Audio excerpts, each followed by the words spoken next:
नमस्कार, मैं शरद शर्मा हूं। दांडी गुजरात में आया हूं। हाँ, वही जगह जहां पर महात्मा गांधी ने नमक कानून तोड़ा था। नमक कानून जो हमारी आजादी की लड़ाई में एक मील का पत्थर साबित हुआ था।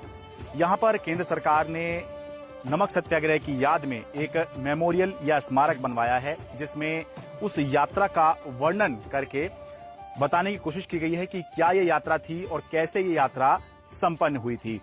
तो ये स्मारक तो हम देखेंगे ही, साथ में ये भी देखेंगे कि महात्मा गांधी के उस समय के जो विचार थे, उस समय के जो उनके मुद्दे थे, वो आज कितने प्रासंगिक हैं। 12 मार्च 1930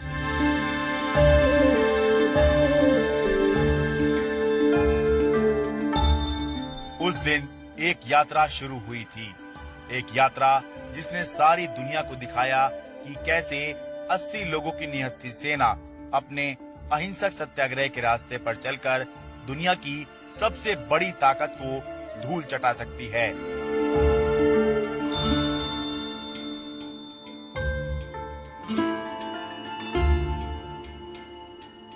कहने को वो यात्रा साबरमती से दांडी तक थी, लेकिन वो दरअसल नागरिक प्रतिरोध का व्याकरण तैयार कर रही ऐसी यात्रा थी जो अब तक जारी है। एक तरह से ये उस भारत की भी यात्रा थी जिसका चेहरा आजादी की लड़ाई के दौरान मनुष्यता की माटी से गढ़ा जा रहा था।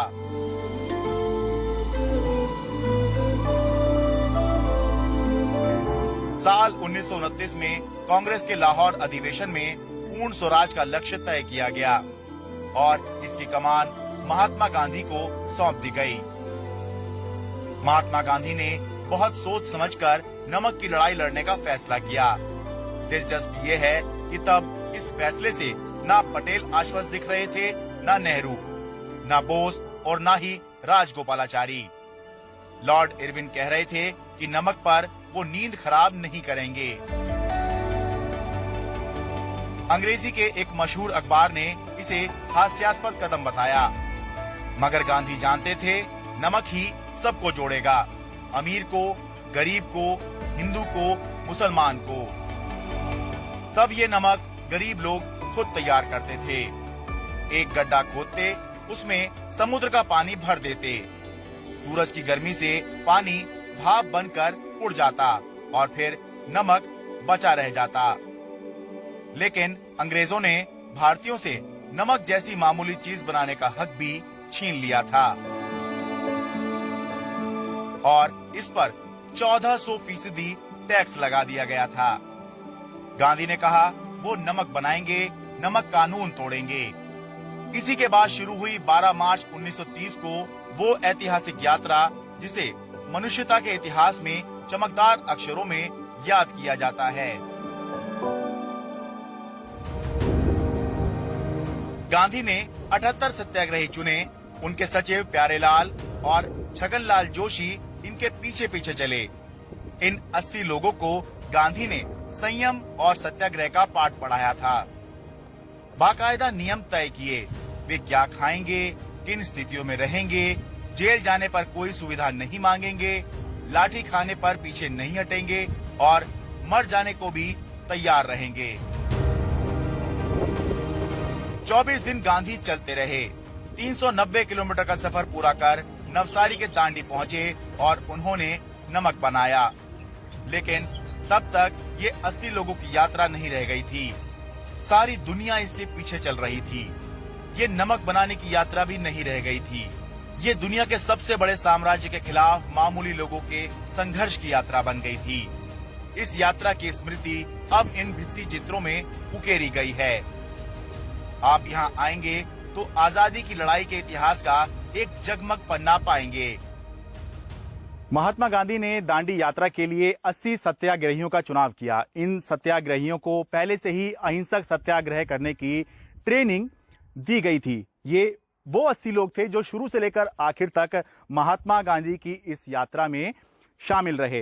राष्ट्रीय नमक सत्याग्रह स्मारक में इन सभी 80 सत्याग्रहियों की मूर्ति बिल्कुल हूबहू बनाई गई है और ऐसी बनाई गई है कि जब आप इनके बराबर में खड़े होते हैं तो कई बार आपको एहसास होता है कि आप किसी मूर्ति के साथ नहीं बल्कि किसी जीवित व्यक्ति के साथ खड़े हुए हैं। खैर, भले ही ये इस समय मूर्ति हो, लेकिन इन्होंने जो काम किया था उसके लिए इनको हमारा प्रणाम। ये शानदार मूर्तियां सिलिकॉन ब्रॉन्ज की बनी हैं, जिनको IIT बॉम्बे की इंटरनेशनल वर्कशॉप में भारत, अमेरिका, ब्रिटेन, जापान समेत 9 देशों के मूर्तिकारों ने रूप दिया है। ये नेशनल सॉल्ट सत्याग्रह मेमोरियल जो है, उसके डिजाइन हमारे IIT मुंबई ने की है और 16 एकड़ में वो पूरा सॉल्ट मेमोरियल बना हुआ है। ये मेमोरियल जो है, उसका जो उद्देश्य है कि आने वाली पीढ़ी महात्मा गांधी जी का विचार, मूल्यों और सिद्धांतों और दांडी कूच के इतिहास में से प्रेरणा लेकर ये अपने जीवन में उसका अमल कर सके, इस हिसाब से इस मेमोरियल बना है। और इस मेमोरियल जो है 16 एकड़ में है और खास करके उसमें दांडी पथ है। गांधी जी के साथ आए हुए 80 यात्रियों का विवरण भी है। महात्मा गांधी जी के साथ 81 मार्चर्स के साथ एक पूरा कद की स्टेचू भी है। ऐसी तरह से रखा गया है कि दूर से हम लोगों को ऐसा ही लगे कि ये अभी भी मार्च चल रहा है। ये जो गांधी जी साबरमती से दांडी तक चल के आए थे, गांधी जी को 24 दिन 390 किलोमीटर और 241 माइल हुए थे। इसीलिए गांधी जी के 24 दिन के 24 मीटर यहाँ पे ऐसे रखे गए हैं। यात्रा से पहले 11 मार्च 1930 को गांधी जी 2000 लोगों के समक्ष बैठक संबोध रहे हैं और गांधी जी बोल रहे हैं कि दांडी कूच में हमें आगे क्या करना है और क्या क्या करना है, वो 2000 लोगों को गांधी जी बता रहे हैं। और गांधी जी को सुनने के लिए 2000 लोग आए हुए हैं साबरमती नदी के तट पर।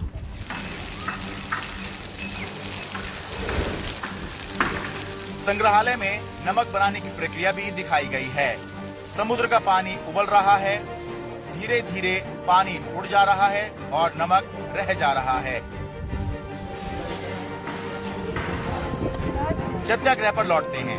नमक यात्रा से पहले कस्तूरबा ने गांधी जी को तिलक लगाया था। कहते हैं साबरमती के आश्रम में महिलाएं भी यात्रा पर जाने को तैयार थी।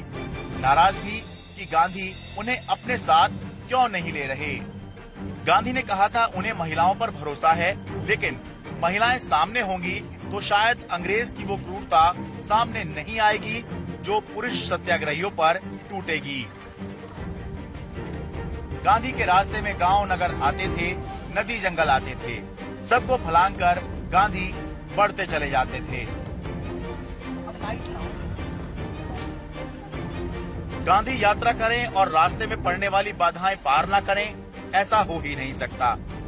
ये चित्र याद दिलाते हैं कि गांधी ने अस्पृश्यता और जात पात के खिलाफ इस यात्रा के दौरान भी अलग जगाई थी। एक गांव में अलग बैठे दलितों को बाकी ऊंची जाति वालों के साथ बिठाया था। और गांधी का जादू कैसे चलता था? उनके आह्वान पर महिलाएं अपने बदन पर से गहने उतार कर उनकी झोली में डाल देती। इस तस्वीर में ये बच्ची दे रही है अपना कंगन। गांधी जी तो हमारे देश के सबसे मतलब प्रिय हैं। हाँ। बाकी कोई नहीं, गांधी जी सबसे प्रिय हैं अपने देश के। हाँ। उसके बाद भी कोई प्रिय है। हाँ। गांधी जी सबसे अच्छे हैं और मतलब जो हम लोग के देश के लिए जो किए हैं, हाँ। वो सबसे अच्छा किए हैं। और उन्हीं का मतलब ये है कि मतलब उनके रास्ते पर हम लोग चलते हैं बस। ईच एंड एवरी यूथ को ये देखना जरूरी है, मीन्स कि हमारे हिस्ट्री में क्या हुआ। अनलेस एंड अनटिल हम हमारे हिस्ट्री को नहीं जानेंगे, हम हमारे फ्यूचर के लिए आगे कैसे बढ़ेंगे। इस यात्रा के दौरान मोरारजी नौजवान अफसर थे। गांधी जी के आह्वान पर उन्होंने नौकरी छोड़ी और स्वतंत्रता आंदोलन में कूद पड़े। यात्रा अपनी मंजिल के करीब आ गई है। सूरत शहर इन सत्याग्रहियों को विदा कर रहा है। 5 अप्रैल 1930 को गांधी जी समंदर किनारे दांडी पहुंच गए। 5 अप्रैल 1930 जब महात्मा गांधी अपनी यात्रा पूरी करके दांडी पहुंचे तो उन्होंने एक बहुत बड़ी बात कही। उन्होंने कहा कि सत्ता बल के सामने अधिकार की इस लड़ाई को जो आरंभ किया गया है, इसमें मैं पूरे विश्व की सहानुभूति की याचना करता हूं। अब देखिए, उस समय उन्होंने ये देश का आंतरिक मामला हो सकता था, लेकिन उन्होंने पूरे विश्व की सहानुभूति की याचना की। लेकिन आज अगर कोई राजनेता इस तरह की बात कर दे तो एक बहुत बड़ा बवाल देश में मच सकता है। हालांकि बात यह भी है कि वो समय था जब देश पर अंग्रेज शासन कर रहे थे। ये वो समय है जब हमारे अपने लोग यहाँ पर चुनकर आते हैं और शासन करते हैं। और आखिरकार आई 6 अप्रैल 1930 की सुबह। आगे समुद्र था, पीछे जन समुद्र। गांधी ने चुटकी भर नमक उठाया, दुनिया जैसे हिल उठी, हिंदुस्तान जैसे बदल गया।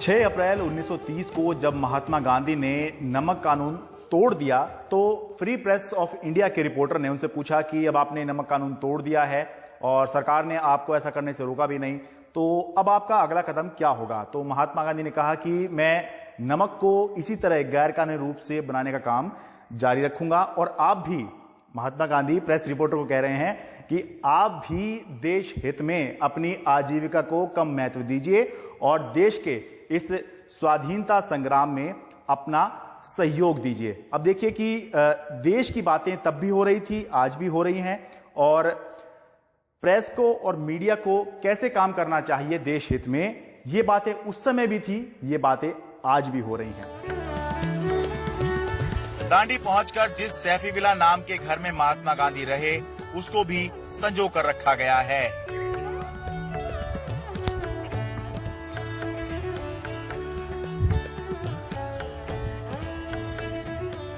नमक सत्याग्रह एक महान लड़ाई का आगाज था। ये एक नई तरह की लड़ाई थी जिसे दुनिया देख रही थी। द टाइम ने उनको संत बताया और इस संत की तस्वीर से अपना कवर पेज सजाया। अगले साल उन्हें मैन ऑफ द ईयर के खिताब से नवाजा। पत्रिका को मालूम था ब्रिटिश सरकार जो गलती कर रही है वो ब्रिटिश जनता की आवाज को नहीं करनी चाहिए। गांधी जी के जो विचार हैं, क्या वो आज प्रासंगिक हैं या समय बदल चुका है कि 100 साल हो गए हैं? नहीं, ऐसा कुछ नहीं। थोड़ा आधे लोग तो है जो उनके विचारों पे चलते ही है, आधे लोग भी जैसे समय के हिसाब से चलते ही है, तो अलग अलग ही ऐसा सबकी सोच अलग अलग रहती है। इसके बाद की कहानी छोटी है मगर वो भी बलिदानों से भरी है। 1942 में गांधी भारत छोड़ो का नारा देते हैं। 5 साल बाद देश आजाद होता है, लेकिन अंग्रेजों की साजिश से एक बटा हुआ और लहूलुहान देश। लाखों जानें चली जाती हैं, लाखों लोग बेघर हो जाते हैं। इस मोड़ पर गांधी अकेले हैं, अकेले सांप्रदायिकता के दानव से लोहा ले रहे हैं। ये कहानी 70 साल पुरानी हो गई है, लेकिन समुद्र पर नमक बनाकर मानवता को साधने वाले उस सत्याग्रही की जरूरत इस देश को अब भी है। गांधी की 5 मीटर ऊंची ये भव्य मूर्ति इस देश को उसकी महान विरासत की याद दिलाती रहती है। बस 2 बातों के साथ मैं अपनी इस कहानी को खत्म करता हूं।